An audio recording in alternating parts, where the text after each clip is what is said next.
Et poursuivant avec notre invité Denis Plot, rescapé du Bataclan. Merci d'être avec nous à nouveau, pourrais-je dire, même puisque vous aviez déjà eu le courage, dès le lendemain matin du drame, de venir sur notre plateau pour témoigner, apporter votre témoignage. Un an après ces tragiques faits que vous avez vécus de près, comment allez-vous ?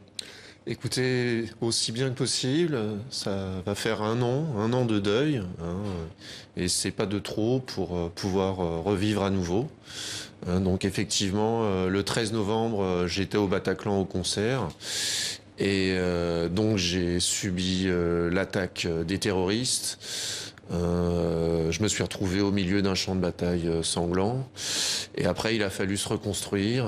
Et vous vous êtes reconstruit, on a vu cette bande dessinée. Vous aussi, vous êtes passé par cette étape de l'écriture avec un roman témoignage en 7 chapitres, allant de l'après-midi du 13 novembre à comment j'envisage l'avenir.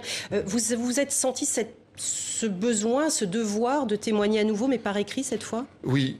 D'une part, parce que j'estimais que s'il y avait quelqu'un à même de parler de ce qui s'était passé au Bataclan, c'est quelqu'un qui y était.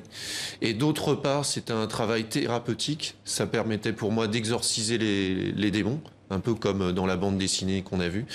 Cela dit, ça a été un travail fastidieux, hein, de reconstitution des détails, de plonger en moi-même dans mes souvenirs de mort, donc à la limite du dangereux, hein, mais thérapeutique. C'est ce qui m'a permis de me reconstruire et de pouvoir passer à autre chose. Avez-vous eu peur de vivre, comme malheureusement tant de personnes dans le monde, je devrais dire, victimes d'attentats, de vivre dans la peur et l'insécurité, mais de façon permanente ? Alors, en effet, je me souviens d'un monsieur qui m'avait dit « Vous savez ce que vous avez vécu cette nuit-là ? Moi, dans mon pays, je le vis de manière permanente. » Et ça m'a fait prendre du recul. Et c'est d'ailleurs aussi pour ça que j'ai fait ce roman et mon site, dont on voit les quelques mots-clés sur mon t-shirt. Bataclan, hein, voilà. Très facile à trouver.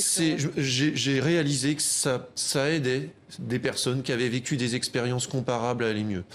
Cela dit, j'estime que pour pas rentrer dans le jeu des terroristes, c'est important de pouvoir revivre à nouveau, de sortir à nouveau. Et ça, je pense que la majorité des Parisiens l'ont très bien compris. Alors, il y a eu quelques démarches, et notamment celle des avocats, 170 avocats qui ont écrit un livre blanc pour que soit reconnu le préjudice d'angoisse. Car c'est un préjudice qui existe, qui est reconnu dans le cadre des catastrophes collectives, mais étonnamment pas pour les attentats. Et pourtant, ce préjudice d'angoisse, vous l'avez vécu. Tout à fait. Notamment, comme quand je l'exprime dans mon livre, quand j'ai ressenti l'impact des balles de Kalachnikov, j'étais de l'autre côté du mur, j'ai senti ce mur vibrer. Hein. Pour en dire un petit peu, je suis tout à fait d'accord. Hein. L'angoisse, elle était là. Elle est indescriptible, mais les gens qui étaient au Bataclan, de même que tous ceux qui ont subi cette noire journée, l'ont ressenti. Et vous n'avez pas été invité pour le concert ce soir de Sting au Bataclan ? Tout à fait. Bon, cela dit, comme je vous le disais, j'estime que pour rendre hommage aux victimes, on peut le faire en dehors de ce week-end très chargé médiatiquement. Et c'est ce que je ferai le mercredi 16 novembre pour le concert de Pete Doherty. Merci beaucoup, Denis Plot, d'avoir été avec nous. Dites-moi. Si je peux vous lire juste un petit extrait rapide. En tout cas, nous n'oublions pas les 90 victimes du Bataclan, ainsi que Cédric Gomet, notre ami et confrère de TV5 Monde qui a perdu la vie ce soir-là. On vous écoute, Denis Plot. Alors, ayant passé la porte, je fus guidé, ainsi que les autres rescapés, par le dispositif d'accompagnement mis en place.